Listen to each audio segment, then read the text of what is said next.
বাড়িতে যে এত সুন্দর চিকেন পকোড়া বানানো যায় ভিডিওটা না দেখলে আপনারা বুঝতেই পারবেন না। Hello guys, welcome back to my channel Bengali kitchen food. তো প্রথমে আমি নিয়ে নিয়েছি বোনলেস চিকেন। তো চিকেনটাকে প্রথমে আমি ম্যারিনেট করে নেব। প্রথমে আমি দিয়ে দেবো পেঁয়াজ কুচি, দিয়ে দেবো আদা রসুন বাটা, দিয়ে দেবো স্বাদ মতো লবণ, জিরে গুঁড়ো, ধনে গুঁড়ো, তারপর দিয়ে নেবো লঙ্কা গুঁড়ো, হলুদ গুঁড়ো, দিয়ে দেবো বেসন, তারপর দিয়ে দেবো চালের গুঁড়ো। তারপর সবগুলোকে ভালোভাবে মিশিয়ে নেব এইরকম করে।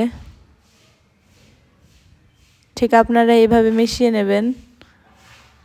এই পর্যায়ে একটা ডিম দিয়ে নেব, তারপরে ভালোভাবে আবারও মিশিয়ে নেব। তো আমি ঢাকা দিয়ে 10 মিনিটের জন্য রেস্টে রেখে দেব। তো চলে এলাম 10 মিনিট পর, আবারও ভালোভাবে মিশ্রণগুলো ভালোভাবে মিশিয়ে নেব।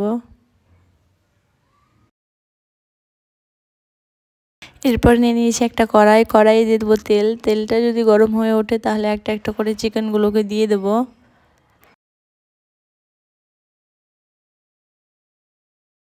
চিকেনগুলো আমি সব দিয়ে দিয়েছি ভালোভাবে। এবার আমি মুচমুচে করে ভেজে নেব।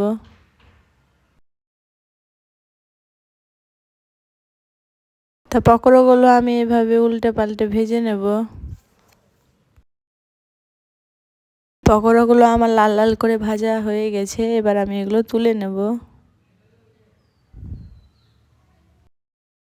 তা দেখতে পাচ্ছেন কতটা মুচমুচে হয়েছে। এবার আমি বাকি পকোড়াগুলো ওইভাবে মুচমুচে করে ভেজে নেব।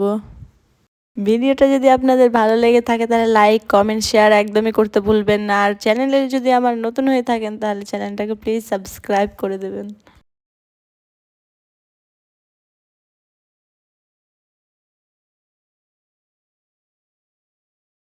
তাই এই পকোড়াগুলো আমার ভাজা হয়ে গেছে। এবার পকোড়াগুলো তুলে নিচ্ছি।